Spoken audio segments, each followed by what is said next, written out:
are now tuned in to the Lineman Lounge, the world's thickest sports podcast, with your hosts, Mike and Evo. ¿Cómo están, bitches? This is the Lineman Lounge. I'm Mike. That is Evo. We are back. It is Sunday night. Evo's camera looks a little different, so if he looks extra gingery today, it's why he did not dye his beard more red. I, however, am slightly red / also brown. My camera's not messed up. I just don't tan right here, but my arms are super fucking tan right now. But my brother, how you doing? Welcome in. I mean, it feels like it's been a little while. And because the show's been a little weird recently. We haven't had a ton to talk about. We have a lot of interesting, smaller topics to talk about from the entire world of sports. While the entire world around us feels like it's fucking going absolutely batshit crazy. How you doing, man? How are the boys? How's everything going? I'm doing good, brother. Tired. Yeah, it's tough to get a break. Yeah, they can get some sleep and get a rest in and stuff like that. But yeah, we're just going 100 miles an hour, knocking out as much as we can, having fun out here. So it's been a good time. Just got back from the Cove. I'm sure you remember from Sierra Vista. I do. Pool, did the lake day yesterday and stuff. So, and still got more stuff planned for the evening. I think we're gonna go get some rolled ice cream and nice stuff like that. So, yeah, having a great time. Very nice, very nice. I'm not going to do anything rolled probably for the rest of the evening because I have to get up early and go to class, and I am so tired. It was a very busy day. Late night, early morning, had Graydon's All-Star game was today. I coached one of the teams. Coach actually coached against Graydon. I think that was the first time that I've ever done that. Make sure I told all the pitchers to throw high fastballs because he will chase them. No, but it's fun. I mean, we had a lot of fun doing the All-Star game today, but I am so gosh darn tired. I have been go all day. I have been worn out. We did the pool for a little bit as well. I got goaded into that. But I'm here. I'm ready to go. And let's continue talking about youth baseball. I just said we had our All-Star game. Typically that comes at the end of the season. Our season did end in the semifinals. That was unfortunate. Lost a hell of a game to Jay and the guys over at the Dick's Sporting Goods team. They got us 4-3 in the semifinals. So that's pretty good. I mean, they went to the championship game. They scored, I think it was like 15 runs that they scored in that championship game. So I felt like we gave them a really, really good fight in that semifinal. Wish we could have got it done, but we were unable to get that done. Proud of the boys, though. And had a good time coaching all the All-Stars today. A lot of good kids, man. I love seeing kids have fun playing baseball. It's like as American as apple fucking pie. But that's the end of the year, though, right? That is the end of the year. It seems like it was a short season, man. Yeah, it was. I think we only ended up with 16 or 17 games. So I mean, it's kind of short, but other shit's already starting, man. Graydon's been doing football camp 3 days a week, basically all goddamn summer, and then baseball on top of that. So I'm sure he's very excited for that break. But okay, I just saw the comments. I'm sorry. I was like, what is going on? Yeah, got it. Yeah, you look good. You look good, brother. Anyways, I lost my train of thought.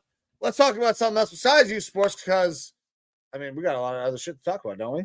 Yeah, and look, one thing that I think that we need to pump up for you and the No Sleeves Network is Trauma Romeo Gaming's been going at it with the new college football 25. I have not been, and I've got a bone to pick. Yeah. But y'all should be checking out Trauma Romeo as he's been playing college football 25. I believe you've got your own character or player that you've created. I did do that. Team as well. Yeah, so I have my ultimate team going. In ultimate team, I'm more of a dick when I'm playing ultimate team. I'm trying to be more of a dick when I'm playing head to head, and I'm trying to be a little bit more positive about my individual player. Had to make a transfer though. I had to get the hell out of Colorado after that 1 year. We made the transfer to Ohio State where I should have gone to begin with. But you know what?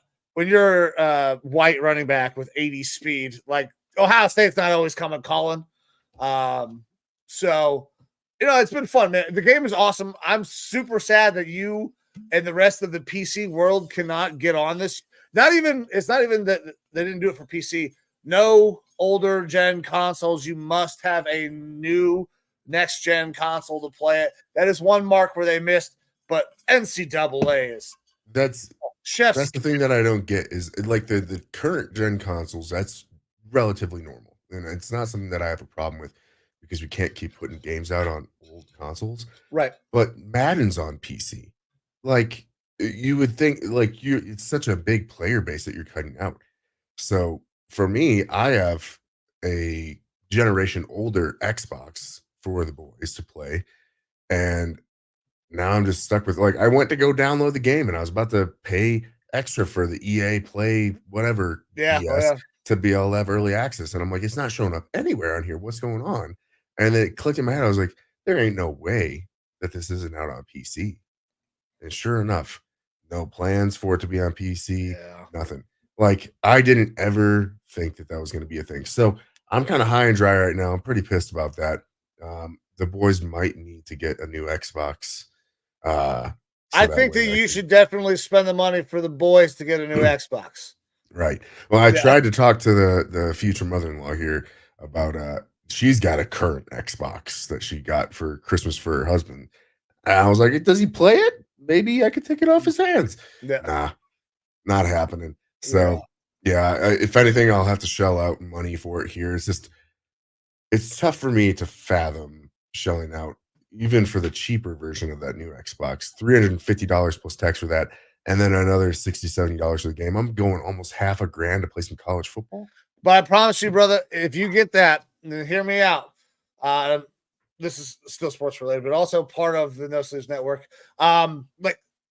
If you get that game, if you get the Xbox and you play with the boys, that is massive bonding time playing that game that you're not going to get back any other timeouts. Those are some of the fondest memories I've had with my dad, even though there were arguments and fights.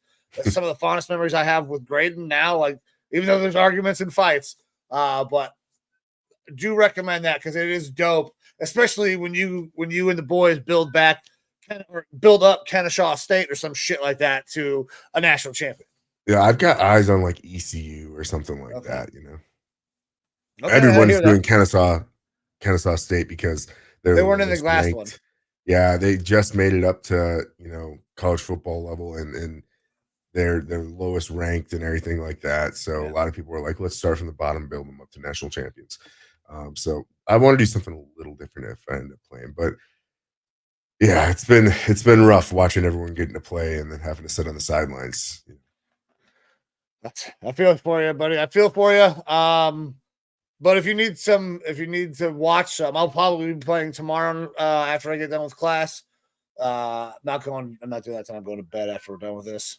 But I will be on tomorrow. Thank you for bringing that up.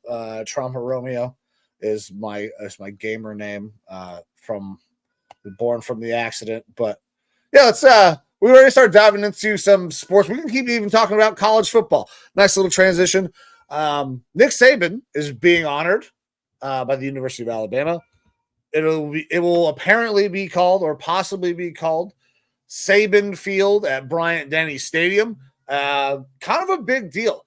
I think it will almost always probably remain Saban Field. That is a massive honor. And it's to it's not even one of the greatest college football coach in the history. He should get a field named after him. I would not be surprised if there are other honors bestowed upon him in the very near future. But outside of a big scandal, that would make them want to drop the name. He's been the head coach there since 2007. Obviously his first year not with the team. An incredibly winningest coach. 292 college wins, 71 losses. That's an impressive record. A lot of that obviously done there with Alabama. He's put so many players into the NFL and built such a insanely strong program. It was just for the longest time.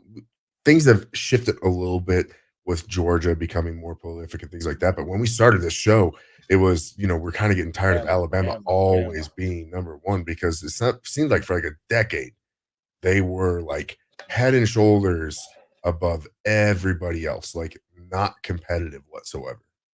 Our intro video for this show, there is a clip that used to have words to it back before we realized maybe we shouldn't have that word in the intro. And it's me just screaming, "Suck my dick," because Alabama was losing and I fucking called it. That's how much we hated Alabama, because they were so good. Like, that was the trend, that was the norm. I'll be interested to see what they look like without Saban. Obviously, they're still a stacked roster. He recruited incredibly well, one of the best recruiters in the country as well. So there's a good 3 years more worth of guys that are going to be Nick Saban guys. But man, Unless what things a just great go honor. way downhill and then the transfer portal gets crazy as usual. Well, that could very well be a possibility. Say Bama goes like 8-4, 9-3. That transfer portal is going to get hot and heavy with Bama players. Yeah. Come to Ohio State, guys. We got a good brand here. Alrighty. So what's next, brother? Well, let's talk baseball. We had the All-Star game take place this last weekend. Home Run Derby took place as well. Home Run Derby, so different format this year than they had in the past. I really liked this new format. It felt like it was a little quicker, but I don't know, there was added pressure. I think part of that added pressure was the fact that this year was the first time there was a cash prize if you won the Home Run Derby. Winner took home $1 million. So Teoscar Hernandez takes home $1 million. Bobby Witt takes home as second place, 750. So these guys are out there competing now. It was a fun environment, fun atmosphere. I love the Home Run Derby. Jose, I mean, put up some great numbers, good rounds, just couldn't come through. But man, I like the new format, but we were talking a little bit before the show, the money aspect. It kind of takes away a little bit from the carefree, fun atmosphere that was MLB All-Star Weekend, right? Yeah, that was always my kind of thought with the Home Run Derby is like, the All-Star game, there's, more recently been stuff on the line with it and whatnot, but it's still an opportunity for players to go out and have a little bit less of a pressure situation playing professional baseball. It's meant to be a little bit more fun and entertaining for the fans and the players. They get to have their family, their kids and stuff out there at times and things like that, especially when it comes to the Home Run Derby. The Home Run Derby's always seemed relatively relaxed. Oh, yeah. Everyone, the Guys guys out there with their towels, fanning their dudes, bringing them Gatorade. And when the guys aren't at bat, they're getting to be fans too. They're getting to be on the sidelines and watch kind of a spectacle happen. They're getting to have a fun time with it. Now you add in this money aspect, and now it becomes a lot more serious. It's not like, oh, you're coming away with $100,000, which is a drop in the bucket for some of these guys. $1 million to win, that's pretty significant. So, and $750,000 as well to, get runner up.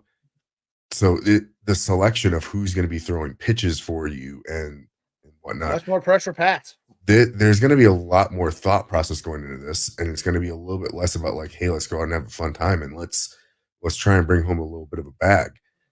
And it'll be interesting to see, this being the first year of it. As a fan, I don't know that I really care too much about the money aspect. I care about the presentation of that Home Run Derby and the experience. But the players, you're probably going to see a transition with the players where they start to take things a lot more serious. There's more preparation to it and whatnot, less relaxation and kind of lollygagging around and having a fun time, and more of this is a serious duel right now to try to take home some money. Yeah, guys will be competing to get into the Home Run Derby, so they have a chance to win the money. And we're going to see a lot of the young guys definitely try to get into the Home Run Derby because they're not getting paid shit on their rookie deals. You're not really getting paid anything until you get the arbitration.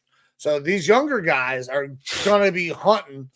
So it could potentially drive a really young core group of people that we will absolutely fall in love with as baseball fans.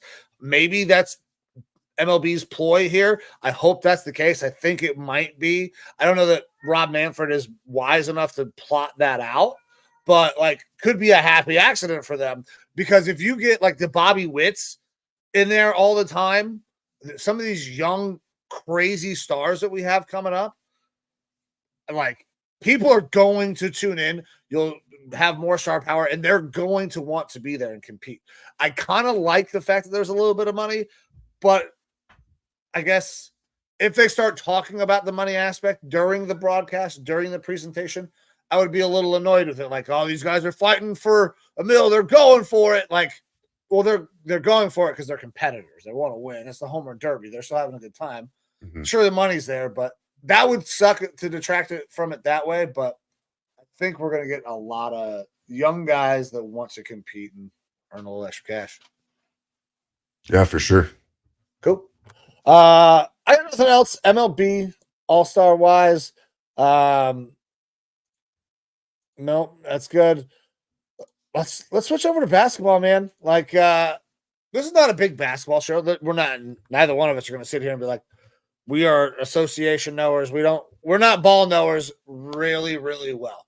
We are passive fans of our respective teams.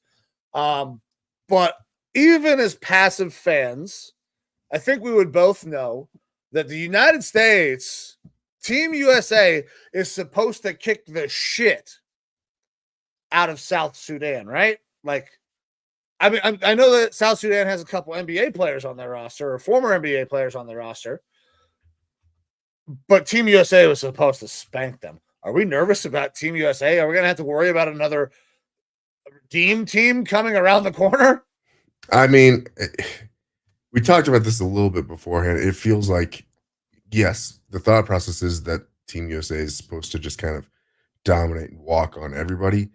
And so to be down as far as they were at points in that game and you almost lose it at the end, like it was 3 shots they had it. Very close. It has to be them sleeping on South Sudan. It's the only way that I can assume that this was playing out so close, which is kind of scary. I still think that they're incredibly talented and they should dog walk everyone, but it does kind of make you think like, what are we doing here? Well, basketball is becoming, well, it's not becoming. It is a massive international game, and we are seeing a lot more international stars. But South Sudan feels like that one was simple. Like the teams that were worried about, like the Serbias, those top 5 in the FIBA world standings. I don't have to look. I don't know where the hell South Sudan is. I mean, Africa. Okay, I'm sorry. I don't know where at in the rankings. Yeah. Just fucking with you. I don't know where. Yeah. But look, I mean, yes, there are some names on this team that you'll recognize. The 33rd ranked team. Yeah. But they're trying to change a culture over there. They've got Manute Bol's son, I believe, is the assistant head coach. Luol Deng is the president of basketball out there with the Basketball Association or whatever, SSBF. Like they've got some guys that know the game and that can probably inject a lot of good coaching and knowledge and things into these guys and make them competitive. And look, huge. Like, I mean, not only were they competitive, they almost won this fucking thing. Yeah, for South Sudan, like this is outside of a win, as good of a situation as you could have, because like that is huge motivation for that team, and they're going to be able to build off of that, I think, for sure. And don't expect people to sleep on them again. But at the end of the day, it's kind of like for the U.S. team, what are we doing? Like at the point earlier around halftime when they were down as far as they were, that should have been like, hey, let's pull our heads out of our asses and turn it on right now, because this is egregious. So they hopefully get woke up from this. I know LeBron said he likes to be tested. I don't know how much they were tested. It didn't play well. You were sleeping, man. Yeah. Yeah, they did not play well. A win's a win. A win's a win, but they did not play well. I don't know what else to say. They should have walked South Sudan. Respect to South Sudan for coming out and putting the screws to them for damn near the entire game. But with that, I got nothing else NBA. But my dude, I gotta go run to the bathroom. Otherwise, it's gonna. I gotta pee real bad. All righty. Well, I'll switch over to WNBA while you're gone. Okay. So another kind of, I guess, shocker was we had the WNBA All-Star game, and you've got Team WNBA versus Team USA in the All-Star game, and Team WNBA actually ended up winning this game. And I'm gonna completely mess this up, but Arike Ogunbowale, she had a stellar night helping lead Team WNBA. 34 points, getting your second All-Star game MVP, and ended up helping the Team WNBA beat Team USA 117-109. It kind of makes you question, like, do they have the right people there on Team USA? Because this wasn't like a close game that Team WNBA got away with. Like, it was a serious game. It wasn't just a normal all-star game, if you will, in a lot of the other sports. This was very competitive, and Team WNBA had something to prove, and they went out and proved it. It makes you question, did they select the right people there to be on Team USA? And look, like Mike kind of said, we're not huge basketball guys, WNBA guys even less than that. So we know some of the bigger names, obviously Caitlin Clark, Angel Reese, those names are out there. We're aware of them, but it makes you think that maybe some bad decisions were made when selecting the USA basketball team for women's basketball. Either way, shout out to Team WNBA and Arike Ogunbowale, who got her second MVP award. I don't know that I got much else to go over here with WNBA basketball, though. Brittany Griner put up 10 points on Team USA, so that's cool. All right, I'm back. I'm sorry, brother. I had to go. Where did we get to? Oh, just saying that Team WNBA was able to come up with the win over Team USA. Kind of question if they had the right people on Team USA there for the WNBA, and that Arike Ogunbowale got her second MVP award after putting up, I believe it was 34 points in that game. Yeah. So once again, this was a massive topic of debate.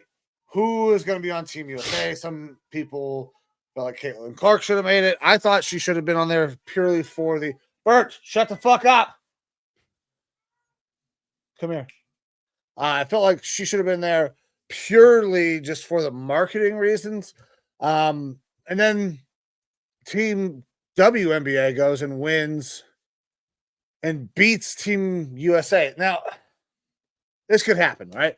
This is the cream of the crop talent in all of women's basketball. Is in the WNBA. It's not as a global as a sport as the NBA is. All of the talent is localized there. So is it possible that WNBA could beat Team USA on any given night? Sure. I think there's a lot of those women that could be on this Team USA, and we're pulling hairs with a couple of them. So do I think it's crazy that they won? No. Do they probably have the right team? Yeah, I don't think it's going to fucking matter who's there, though, because women's Team USA is going to absolutely roll through anybody they run up into. Fair enough. All righty. Ready to move off basketball? I did think it was cool that Caitlin Clark and Angel Reese did play together. I think that they have a style that if they were ever to actually be able to coexist, maybe not even coexist. This could be like Shaq Kobe, like where they have games that fit fucking perfectly together. Like they would be so good as a tandem if they could just not kill each other. I just don't know if they're there. They say that they're friendly. I don't know if they're friends. But it was cool seeing them play together. But yeah, that's all I got. I wanted to make sure that they play well. The game is massively growing as well. I forgot to bring this up. Both of those women earned over 380,000 votes for the All-Star game. Last year's leading vote getter, Asia Wilson, who we know as a dog, got less than 100,000 votes. Yeah. The game is expanding, and these women are great for the game. Congratulations to them. Good job, Team WNBA. It's a drop in the bucket in terms for Team USA, though, because it doesn't matter what 12 to 15 women you put together from the WNBA, they're going to run over everybody in the Olympics. Yeah. Well, and look, talking about growing the game, the WNBA just got a $2.2 billion TV deal. Yeah. Historic for the WNBA. Yeah. That's not something that you hear very often starting the WNBA. I mean, as of Wednesday, there's 15 games this season that averaged 1 million viewers for the WNBA. And before the season, they had only had a game average 1 million, or hadn't had a game average 1 million viewers since the opening night of 2008. Ooh. So, like, their ratings have gone sky high through the roof. It's been insane. And so to get that TV deal, it just kind of shows you, like, the money goes where people are watching, like where the eyes are. So getting that sort of a deal shows that the WNBA is absolutely growing and increasing. And a big part of it is from this rookie crop. Yeah. It's awesome for these women. I think it's great. This will help drive up those salaries so we don't have to have the Caitlin Clarks and the Angel Reeses of the world go and do something like the big three. They can actually play the sport that they're supposed to play the way they're supposed to play. Like, that's fucking awesome for them. And that's so much money, dude. That's great for the WNBA. I hope they continue to grow. Yeah, for sure. But all right, brother, you were going to transition. Where did you want to go to? Oh boy. I mean, I guess we might as well, before getting into football, talk about the fight last night. Yeah. Jake Paul beat up a guy who has not been a competitive fighter in quite some time. Has it been a while since he's been fighting? I mean, I know Mike he's been Berry doing fights in bare bare knuckle, but have you seen any of his bare knuckle fight? He just catches punches from every direction, dude. He's got an iron jaw and a fucking steel head. That's how he stands up. Like, I don't get it, because he got punished the entire time. Yeah. And I think that's kind of what we saw last night from watching the fight was, look, Jake Paul he's just getting bigger and stronger and faster. Like, he's legitimately starting to look scary. However, Mike Perry also is big, strong, scary, strong puncher, like brass balls type of guy. Went to prison, came out. He's been doing all these different, sort of combat sports. Not a guy that you want to meet in an alley type person. And he gave Jake Paul a lot of strong hits too. And that's the thing is, Jake Paul, while he is getting much better with boxing and being able to throw hands, he's still taking a lot of punches. His defense doesn't seem to be there. And so it's another one of those situations of, hey, you are going up against we'll say professional fighter, but not really the same sort of class as a lot of the normal professional boxers that we're seeing. And so the actual technical and tactical part of the sport, I don't know if it's completely there for him yet. And people can say that we're haters, and it's easy to jump on that Jake Paul bandwagon of hating him. Right. And trust me, I'm there. I've got my tickets, man. But, like, ready to board that train anytime. It made me question when, it was like the third round or something last night, third or fourth round, Jake Paul came out and he looked like he got shot out of a cannon. Like, all of a sudden he just had this second wind of energy. And I was like, that when this Tyson fight happens in November, like, Tyson, obviously one of the greatest ever. Is he going to be able to have that? Is he going to be able to deal with that burst of energy from a 20-year-old? Yeah, the longevity. Now, the thing is that Tyson, while he has got insane hands and another one of those guys that you would never want to go toe-to-toe with, Tyson also is a master of the sport. You know, Otto, I can't remember the guy's name. The guy that coached him, like, taught him when he was like 13 years old and showed him all the greats, and he learned the sport of boxing. He learned how to do everything with it. And it was a freak of nature who was smart enough to learn all this stuff, like a physical specimen. Well, Was dude, able when you to learn see the his technical parts of the game. his old fucking like his junior Olympic type like boxing, he is so fucking scared. Like, why would you let that other 16-year-old kid get in the ring with that grown fucking man? Like, he was insane. And That's when he was 13. People were like, "There's no way he's 13." So he's having to box with 16-year-olds and stuff like that. Yeah. And so, like, we all know Mike Tyson. We all know how insane and talented he is. The thing is that he has that side of the sport that I don't know that Jake has yet, and it's the technical side. Mm-hmm. Now it's going to be, can the technical side outweigh the youth and the endurance, if you will? Because look, Tyson's what, in his 50s. It ain't easy. Like, technique is supposed to beat strength, right? Like that's what we think. Well, that's the thing, is I think Tyson still has the strength. Yeah, I mean, endurance. It's got to be the endurance for me. And that's the thing, is that Tyson will put some licks on Paul for sure. The way that we saw Paul taking shots yesterday from Perry, Tyson's going to get his. It's just, can Jake Paul can he weather the storm? Can you take that shot from Mike Tyson? Yeah, it makes it very interesting. It's hard as sure. Fuck. Yeah, it'll make it very interesting for sure. But that fight is supposed to be back on in November, I believe, November 15th on Netflix. So yes, looking forward to that as well. Agreed. Go Tyson. Yeah, for sure. All right, man.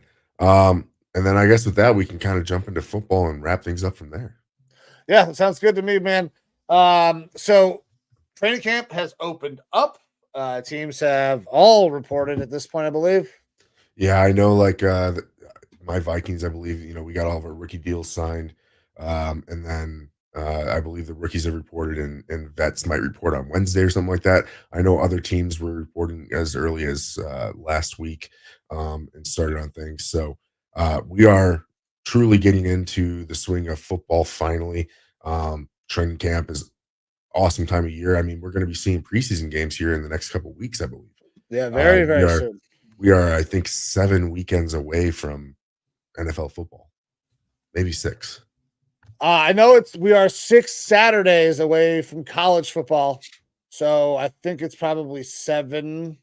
I think 1 week before is college, and then we get in the NFL. Yeah, something like that. Either way, we're about to get back into it, and I'm fucking stoked for it. Someone's here, baby. I'm fucking stoked for it. We almost made it through the summer. Almost. But we are starting to see some other deals and stuff go down. You got Kenny Clark, Pro Bowl nose tackle for the Packers, signing a big deal, 3-year, $64 million extension today, which is great for him, especially with his age. I mean, he's not old, but I mean, he's not, a new guy getting on that big deal. You got guys like Rashid Shaheed signing his agreement, 1-year deal with the Saints. And then kind of a shocker with this one is Shaquille Barrett, who was signed by the Dolphins in the offseason, formerly the Tampa Bay Buccaneers, signed by the Dolphins in the offseason and decided to hang him up. Like, he wanted to spend more time with his family, call it a career. So that's probably a big knock for the Dolphins, who have a couple guys, defensive ends, Bradley Chubb and whatnot, who are on the mend from knee injuries this last year. They're really probably hoping for Shaquille Barrett to fill in that veteran role while those guys were recovering. But he's calling it a career as of right now. You also have 2-time Pro Bowler Eddie Jackson signing a 1-year deal with the Ravens. Boo! I don't think it's that big of a deal, to be completely honest. Eddie Jackson kind of fell off a cliff. He had some really good years with the Bears, and then his last year or so with the Bears, he had just kind of fallen off a cliff, and that defense overall was atrocious.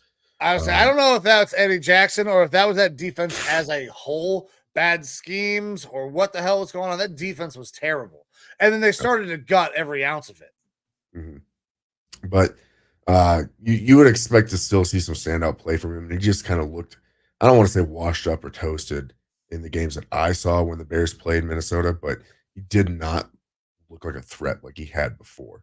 Um, so uh, a signing there nonetheless. And then you see guys like Ryan Ramczyk, who he's been put on the pup list. Yeah, we kind of Which thought that was coming. I'm honestly surprised that he's like, Not called it yet.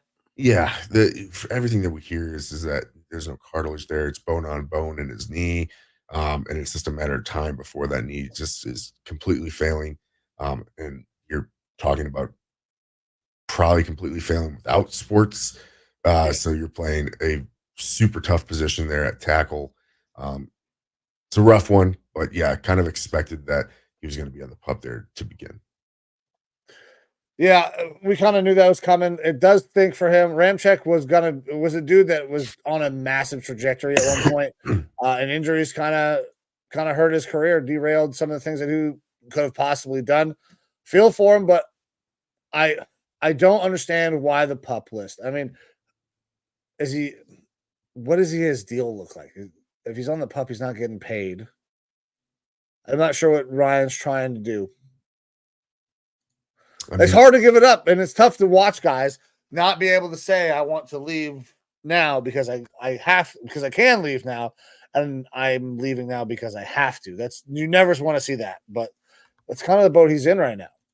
Yeah, that's the thing is that, like, it's tough to hang it up if you still have the passion to play the game, but sometimes your body is telling you otherwise, that you can't hang anymore. But look, if the Saints are willing to keep him on and continue trying to play him, their doctors have to be saying something that maybe they can get some out of him. But still, it's not like they don't have the greatest line out there. They're trying to get away with what they can. They also are in cap purgatory from years of pushing it forward. So maybe they have to try to run with him as far as they can. I don't know. Yeah, I don't know. But best of luck to Ryan Ramczyk.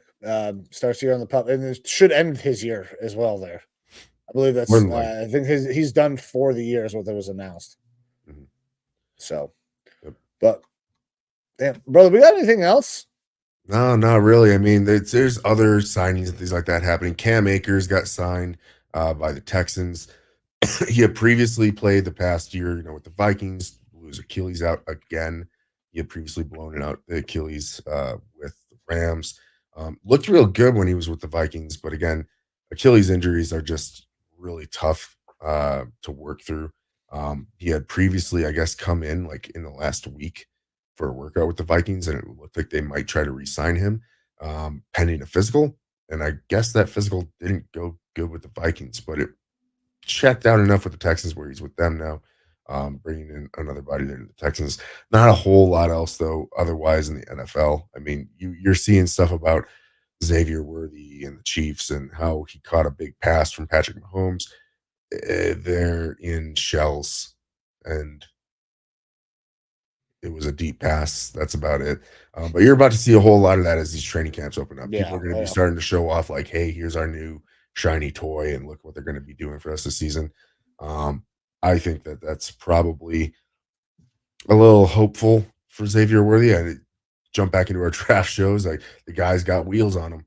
There's a reason why he wasn't as high of a pick. He was towards the end of the first round. It's because he's got wheels and likes to drop balls and has a limited route tree. So, hey, you're playing with potentially the greatest quarterback out there right now. It's only going to make you better. Yeah, it absolutely will. By the way, nobody should be able to copyright a number. Lamar Jackson and Troy Aikman need to stop whatever bullshit they're doing. It doesn't make any goddamn sense. I don't even understand what the lawsuit technically is or grievance is. It's a number. Why the fuck are people trademarking numbers? I don't. No idea. Somebody who knows more about this, please educate me. I'm very clearly ignorant to what the fuck is happening, but how can you trademark like a number? Like I'm reading this, and Troy Aikman has the number 8 trademarked. Yeah, I have no clue. I don't get it. Somebody help me. But brother, I got nothing else. You got anything else for the people before we get out of here? No, man. it's again another some interesting stories this week, but nothing too major groundbreaking or anything like that. I'm sure though, with training camp starting up here for these teams, things are going to start to get rolling. We're going to start to, unfortunately, see injuries and whatnot. You're going to start to see players, definitely towards the end, who start to become cuts and stuff like that. It's a fun time if you think that you still got open roster spots on your team that could be filled, to kind of look and see where you might be able to make a trade or pick up someone's table scraps. I know that a lot of teams are looking right now at, say, the Texans. The Texans wide receiver room is actually pretty fucking stocked, and there's no way that they're carrying all those guys into the regular season.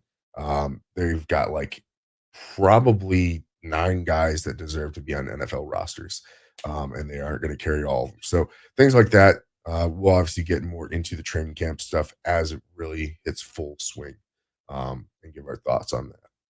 All right. Well, guys, this is the Lineman Lounge. I'm Mike. That is Evo. Wherever you're watching this show, thank you very much. Anytime you spend time with us, we appreciate it. Time's the most valuable thing that you have. But no matter where you're watching us, please go check out our YouTube, like, subscribe, all of that. Check out our podcast on any podcast platform. If you want to interact with the show, go to Twitter at Lineman Lounge. I'm sorry, X at Lineman Lounge. Facebook, we have a group. In all social medias, we are there in some form or fashion. If you want to find all of the content that is generated from the No Sleeves Network, head on over to nosleevesnetwork.com. But guys, appreciate you. Thank you very much for rocking with us. We will be back next week, but we are getting the fuck out of here. See you.